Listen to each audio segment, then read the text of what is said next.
We will start by loosening the two bolts holding the brake caliper to the fork while squeezing the brake lever.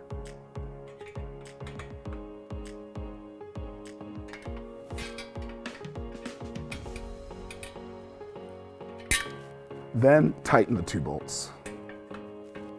This helps align the calipers to the disc rotor.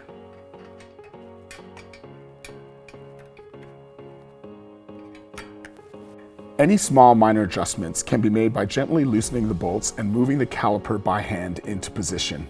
You can look down the disc to see where your caliper may be grazing the disc and adjust.